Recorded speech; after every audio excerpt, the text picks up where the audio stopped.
अस्सलाम वालेकुम, very good morning to all of you. Morning spot with Bilal Khan में एक बार फिर आपको खुशामदीद कहेंगे। सुबह सवेरे कोशिश करते हैं कि किसी अच्छे टॉपिक को लेकर आपके सामने आए और आपसे फिर बात की जाए और फिर आपको बताया जाए। लेकिन आजकल एक मसला हर ज़बान ज़द-ए-आम है और वो मसला ये है कि हर बंदा दिमागी तौर पर और ज़हनी तौर पर बड़ा परेशान नज़र आ रहा है। परेशानी की वजह ये है कि किसी को व्हाट्सएप पर मैसेज करो तो वो मैसेज तो चले जाता है रुलते कटते घिसते घिसटते पिसटते, लेकिन अगर आप किसी को पिक्चर सेंड करते हैं तो पिक्चर सेंड नहीं हो रही है। वॉइस नोट सेंड करते हैं तो वॉइस नोट घंटों गुजर जाते हैं, सेंड नहीं होते।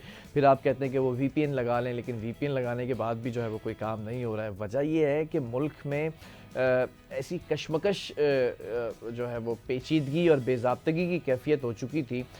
26 नवंबर की बात कर लें या उससे पहले अगर हम 24 नवंबर के धरने की कॉल की बात कर लें तो पीटीआई का धरना था और इस्लामाबाद में जो कुछ होता रहा उसके बाद हमने देखा कि रात गए 26 नवंबर को जिस तरह से कारकुनान डी चौक पहुंच गए थे, संजानी के पॉइंट पे पहुंच गए थे, फिर उसके बाद शेलिंग हुई है। फिर अभी कुछ मनगढ़ंत कहानियाँ भी हैं, कुछ हक़ाइक़ भी हैं, कुछ क़यास-आराइयाँ भी हैं कि 400 से ज़्यादा शहादतें जो है वो उनके कारकुनान की क्रॉस कर चुकी हैं, लेकिन ऑफिशियल्स के अभी तक कमेंट आए नहीं हैं। ये ज़राए बताते हैं इस वक्त सिचुएशन क्या है इस्लामाबाद की, क्योंकि पूरे मुल्क की जो इंटरनेट की डिसकनेक्टिविटी है और जो परेशानी है वो डिपेंड करती है इस्लामाबाद की, पिंडी की और अतराफ़ के इलाकों की सिचुएशन पर।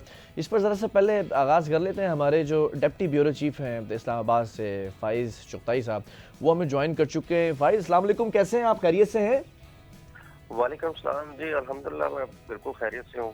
आप और पूरी टीम बखैर आफियत है। जो कुछ माहौल इस वक्त इस्लामाबाद में था गुज़िश्ता रात और उससे पहले और आप लोग सारे फील्ड में उतरे हुए थे, are you guys all right? जी बिल्कुल, मैं तो बिल्कुल बैकएंड पे था, लेकिन मेरी जो टीम है वो फील्ड में मौजूद थी और मैं जिस तरह से उन्होंने चीज़ों का सामना किया, जो शेलिंग थी और जिस तरह से वो बेचारे जब मुझे कहीं सेफ साइड पे जाके अपनी पिक्चर भेजते थे तो मैं उनको सिर्फ यही कहता था कि यार बहुत एहतियात से और शाबाश, लगे रहो, डटे रहो। कितना मुश्किल था उस वक्त सहाफ़त करना, खबरों को पहुंचाना, क्योंकि इंटरनेट चल नहीं रहा था, पिक्चर सेंड नहीं हो रही थी, मवाद इधर से उधर नहीं जा रहा था। तो किस तरह से आप लोग कम्युनिकेट कर रहे थे Faiz?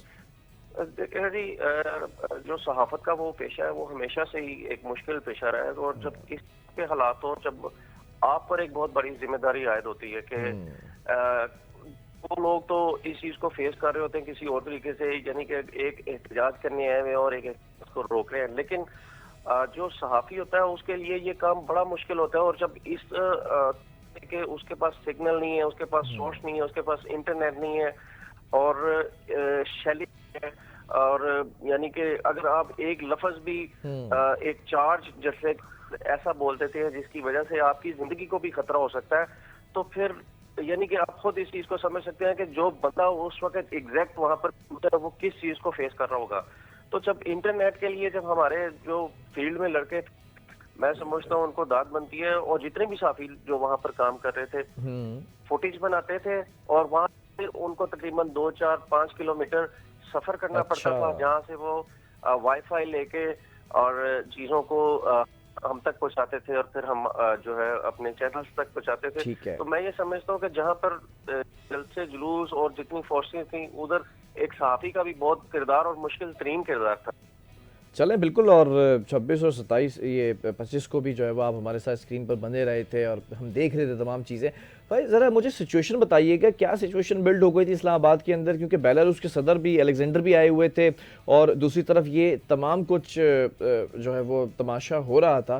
What was the situation और अभी क्या सिचुएशन इस्लामाबाद की? इसमें मुख्तसर ना अगर ये बात करें कि जब भी कोई इंटरनेशनल डेलीगेशन पाकिस्तान आता है तो आता है या उसने आना होता है, तो दूसरी तरफ से पीटीआई की जानिब से भी एक डेट दे दी जाती है, सेम डेट। तो ये सारा जत्था जो है जो जितने भी कारकुनान को लेकर फिर ये इस्लामाबाद की तरफ आते हैं। और लेकिन अगर आप जितने भी अभी तक एहतजाज हो चुके हैं उसमें सबसे बड़ी जो पीटीआई की जो आप जो 86 उसकी जो कारकुनों को नुकसान पहुंचा वो यही है कि जब ये मतलूबा जो मकाम है वहां पहुंचने के बाद इनकी क्यादत जो है वो बिल्कुल पतली गली से गायब शुरू हो जाती है। और जिस तरह हमने ये चीज देखी कि जब ये लोग जो डीपीओ अटक साहब जो कि एक सुपरमैन के तौर पर हमें सबसे पहले सामने आए कि जी नहीं क्रॉस करूंगा, करने देंगे किसी को भी, जितने मर्जी लोग हैं।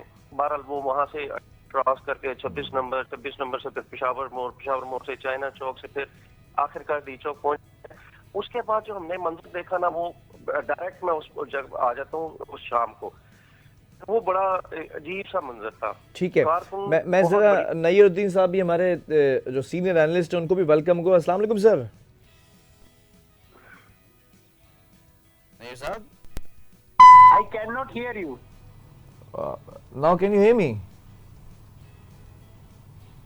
दोबारा से ज़रा सा रब्ता करें नैयर साहब से। जी वाइस, मैं ज़रा जानना चाहूँगा इस वक्त सिचुएशन क्या है, क्योंकि ये बता रहे थे कि कंटेनर्स हटा दिए गए हैं, डीसी को भी ऑर्डर दे दिए गए हैं, तमाम असिस्टेंट कमिश्नर से भी कहा है कि मामूलात ज़िंदगी दोबारा से ट्रैक पर ले आए जाए। हाँ जी बिल्कुल। अगर जो जिंदगी के नॉर्मलाइजेशन की पूछे तो बिल्कुल इस वक्त जो इस्लामाबाद की जिंदगी नॉर्मल हो चुकी है। ठीक है, लोग कल निकलना शुरू हो गए थे, जैसा कि आपने 9 बजे उसको रिपोर्ट भी किया कि हालात बिल्कुल नॉर्मल हो चुके हैं। रोड्स को क्योंकि कंटेनर्स के आगे लगाकर उसको यानी कि मजबूत किया हुआ था, वो भी उठा दी गई थी और कंटेनर्स भी उठा गए थे। और लोग जो है ना, सबसे पहले जरूरियाती जिंदगी के लिए जो और निकले, और बहुत बड़ी तादाद में लोग निकलना शुरू हो गए थे। इस्लामाबाद बिल्कुल नॉर्मल। अच्छा एक सवाल मुझे आपसे करना फाइज, क्योंकि आप वहाँ फील्ड में मौजूद थे। ये जो इतने कंटेनर्स लगाए गए थे, आज़ाद कश्मीर की बात कर ली जाए, वहाँ से फौज में वो जो एहलकार थे, पैरामिलिट्री के लोग थे, वो मंगवाए गए। फिर उसके बाद पंजाब से पुलिस और रेंजर्स आई, सिंध से पुलिस गई और फिर आयन में फ़ौज को तलब किया गया। How is it possible? ये डी चौक तक पहुँचे कैसे थे उस वक्त? देखिए, जब चार्ज कोई आपस जलसा होता है ना, जथा, तो ठीक है, वो हमने माजी में भी देखा है कि अब बहुत से बैरियर्स क्रॉस करके ठीक है, यहाँ तक मतलूबा जगह तक हमने पहुंचने देखा हुआ है।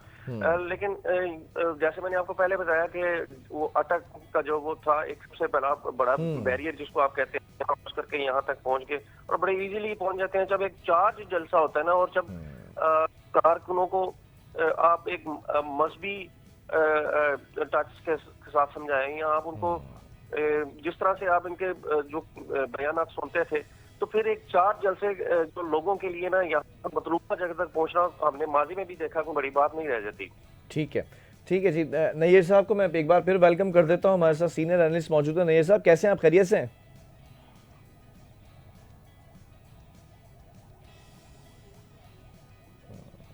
ज़रा नैयर साहब की आवाज़ मुझे पहुँचा दी जाए, क्योंकि मुझ तक आवाज़ नहीं पहुँची है। टेक्निकल टीम, नैयर साहब can you hear me now?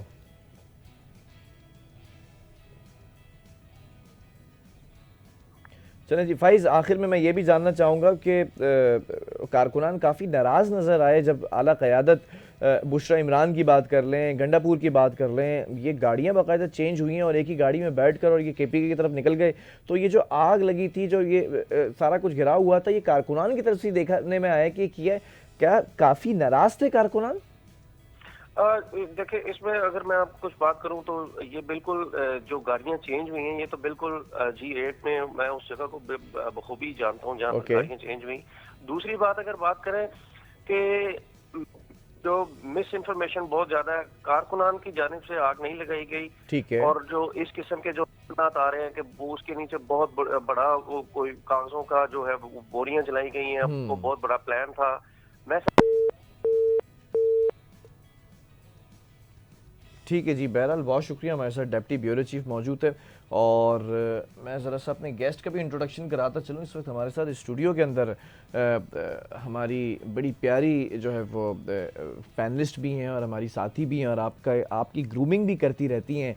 Mind science counsellor हैं और दिमागी जो बीमारी होती है ना, तो उसका इलाज भी वो करती हैं।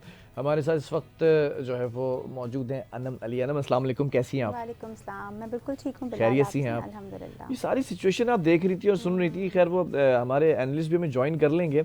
लेकिन I just want to ask कि आज आपको बुलाने का मकसद ये कि मुल्क के अंदर जो हैजान की कैफियत है, दिमागी तौर पर इंसान मफलूज हो चुका है, और हम यहाँ पर ख़ास तौर पर शहर कायद में बैठे हुए, शहर इख्तिदार में जो कुछ हो रहा है उसका इन्फ्लुएंस हम पर हो रहा है। इंटरनेट डिस्कनेक्ट है। अगर आप ऑनलाइन ऐप्स की बात करते हैं, ऑनलाइन वर्किंग की बात करते हैं, आप ऑनलाइन बिजनेस की बात करते हैं, आप कुछ कर ही नहीं सकते हैं। बिल्कुल। कितने ज़्यादा ज़हनी तौर पर आप मफलूज हो चुके हैं। अच्छा बिलाल, सबसे पहले तो मैं हमेशा की तरह आपको इस पे बहुत अप्रिशिएट करूँगी कि इस वक्त जो सिचुएशन है इसमें ये टॉपिक रेस करना ही अपने आप में मैं समझती हूँ एक बहुत बड़ा काम है, क्योंकि हम सब एक तरफ तो फोकस कर रहे हैं कि मुल्क के हालात ख़राब हैं, लेकिन दूसरी तरफ हम ये सब नहीं फोकस कर पा रहे कि इससे हमारी अपनी जहनी सेहत कितनी इफ़ेक्ट हो रही है। बिल्कुल ऐसे ही है। अब सिचुएशन हम सबके सामने है। पहली चीज़ इसमें अगर आप मुझसे पूछें, जो मैं और आप अभी ब्रेक में भी बात कर रहे थे, कि ऐसा नहीं है कि सिर्फ कुछ खास ही किस्म के लोग डिस्टर्ब हो रहे हैं, आप और मैं, हम सभी कहीं ना कहीं डिस्टर्ब हो रहे हैं, क्योंकि अब हमारी ज़िंदगियाँ जो हैं वो इतनी जुड़ चुकी हैं इंटरनेट से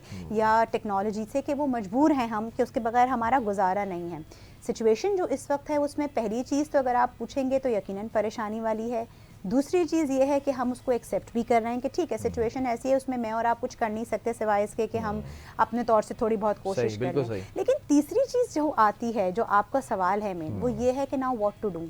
ये तो हो गया, सिचुएशन तो आपको हर लम्हे, हर बदलते हुए घंटे से मुझे और आपको एक इन्फॉर्मेशन मिल रही है।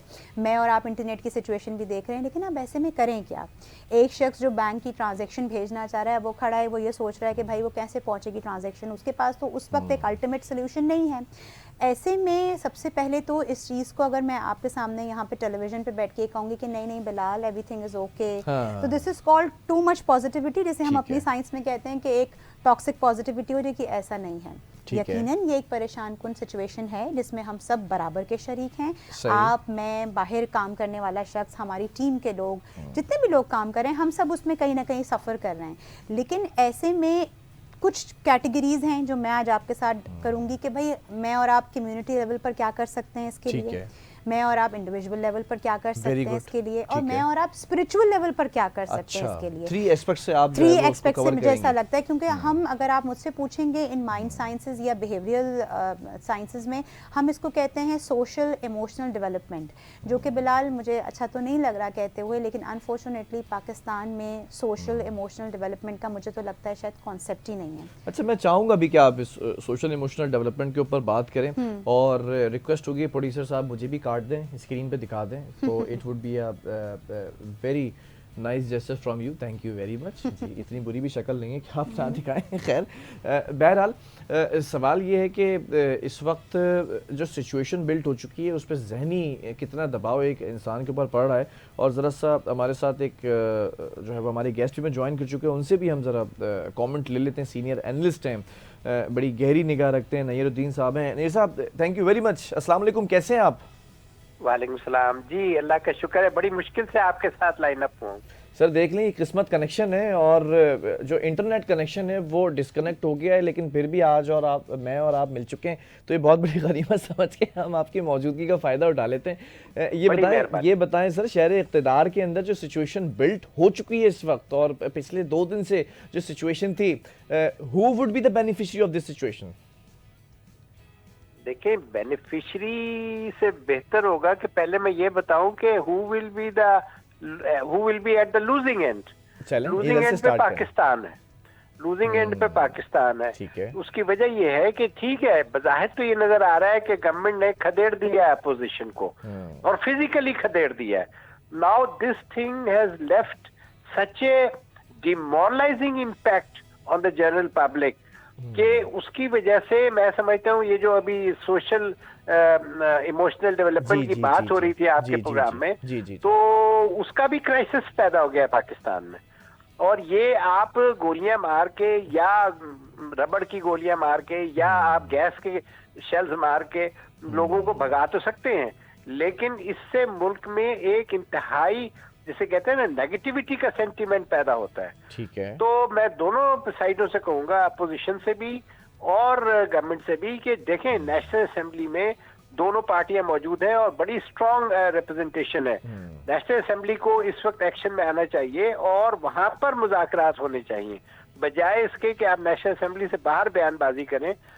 उसका जो स्पीकर है वो एक पॉजिटिव रोल प्ले करें, फिर सेनेट के जो चेयरमैन है वो पॉजिटिव रोल प्ले करें, और जो अवामी नुमाइंदे जैसे भी हैं तो सही ना, उनके साथ एक मुल्क के लिए कोई ऐसा माहौल डेवलप किया जाए कि हम इन चीजों से बाहर निकलें कि हर तीसरे महीने, हर दूसरे महीने, हर 15 दिन बाद पता चले कि जी एक शहर दूसरे शहर पे हमला आवर हो रहा है।